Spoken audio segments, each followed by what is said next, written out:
Isu Al-Ma'unah adalah isu fitnah dan dikatakan ideologi perjuangan yang menyimpang. Betul bang? Kenapa saya katakan fitnah dan kenapa saya berkongsi cerita? Sebab apabila kata fitnah yang terjadi di dalam isu Al-Ma'unah ada dua keadaan. Baik bang. Satunya fitnah terhadap agama. Betul. Dan keduanya fitnah terhadap individu. Fitnah terhadap agama apabila berlakunya isu Al-Ma'unah, Baik. imej Islam sudah dipandang serong oleh Betul. orang lain. Apabila kita dengan membabi buta terus pergi mengebom tempat solat agama lain. Jadi seolah-olah Islam ni agama yang ekstrim. Ganas. Betul. Padahal tidak sebegitu. Betul. Itu saya katakan isu Al-Ma'unah jangan, kalau boleh jangan dikaitkan tentang agama. Betul. Dia adalah satu isu seorang individu yang tidak berpuas hati dengan kerajaan. Ideologi yang serong. Jangan sandarkan kepada agama. Betul. Sebab kalau sandar kepada agama tu kesian agama kita kan. Yelah, betul. Jadi kita dengan golongan non-Muslim sudah ada satu gap. Yes. Mungkin berpakaian biasa okey, tapi bila berpakaian kopiah, berjubah Nak fikir lain. non-Muslim menganggap ini telah berlaku di luar Malaysia.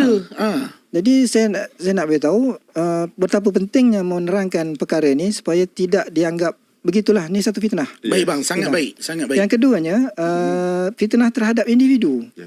Yang saya terpaksa terangkan kenapa, sebab fitnah memberi kesan yang cukup mendalam kepada emosi orang yang menanggung. Betul.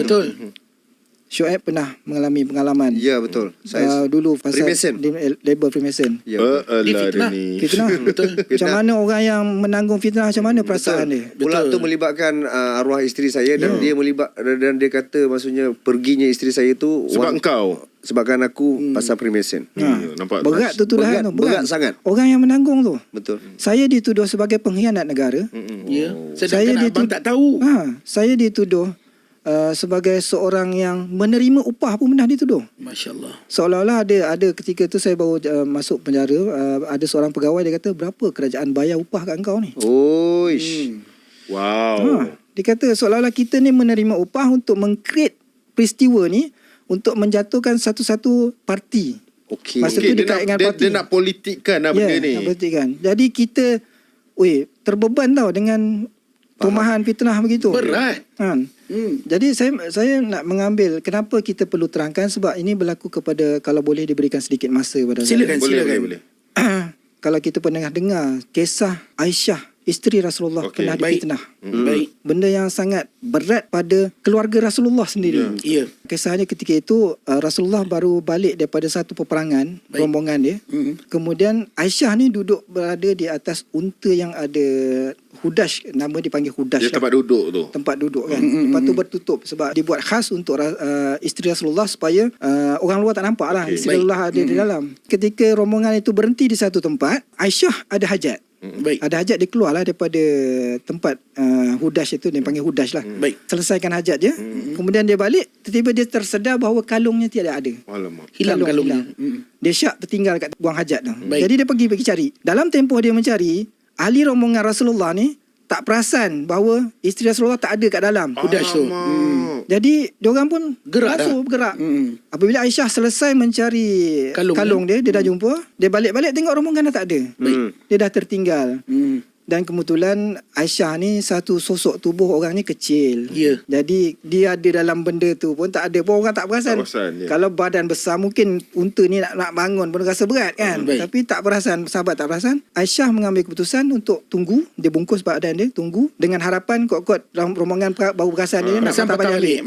Nak jadikan cerita, rupanya ada sahabat di belakang yang lambat sedikit. Tujuan sahabat ni untuk menjaga apa-apa inilah, dia ditugaskan di belakang. Dan dia nampak ada satu bungkusan, dia berhenti, dia tengok-tengok, rupanya Aisyah. Kenapa Aisyah ni? Tanpa banyak bicara, dia tak banyak tanya, dia turun daripada kuda dia, dia suruh Aisyah naik tunggang kudanya dan dia pimpinlah kuda tu sampai ke Madinah. Nak dijadikan cerita, apabila masyarakat Madinah melihat sahabat ni bersama dengan Aisyah, mulalah fitnah.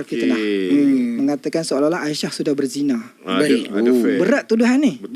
Sampai pula di Abdullah bin Ubay. Lagilah Abdullah bin Ubay mengambil kisah ni, mengapi-apikan lagi, menghidupkan lagi fitnah ni. Akhirnya nak pendekkan cerita sehingga Rasulullah terkesan Rasulullah tidak melayan seperti biasa Aisyah.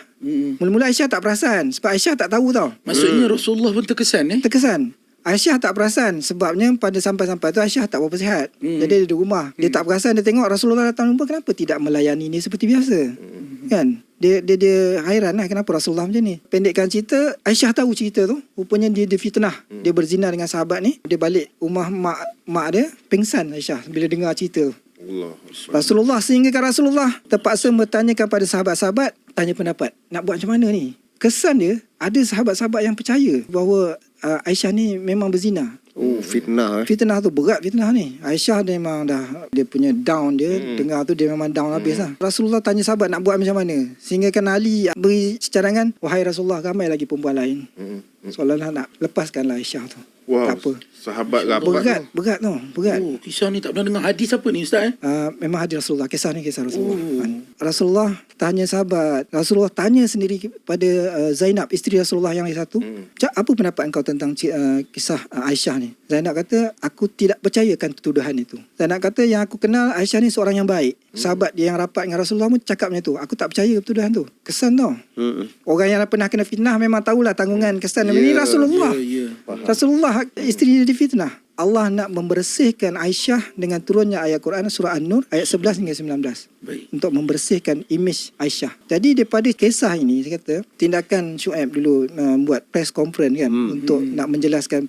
Itu salah satu cara nak Bersihkan diri. Sebab kita tak nak terbeban dengan fitnah tu. Jadi sedangkan Aisyah isteri Rasulullah pun Allah sendiri yang membersihkan nama dia. Jadi kita sendiri ni orang biasa-biasa takkan Allah nak bersihkan. Jadi kita usaha kita apa? Dengan membuat buku. Betul. Dengan berkongsi. Betulkan pandangan orang pada Betul kita. Persepsi orang yang menganggap kita macam ni. Okey. Jadi itulah lebih kurang lah. Terima kasih. Nak menceritakan tentang kenapa saya berkongsi. Faham Abang Khairul. Sebab Maksudnya nak menjelaskan. Yelah selama ni tanggapan orang tu Abang Khairul berat nak hadap tu. InsyaAllah Abang Khairul, apa yang Abang Khairul buat ni, sekiranya ini adalah salah satu cara dia, InsyaAllah Allah permudahkan Abang Khairul. Yes, betul tu.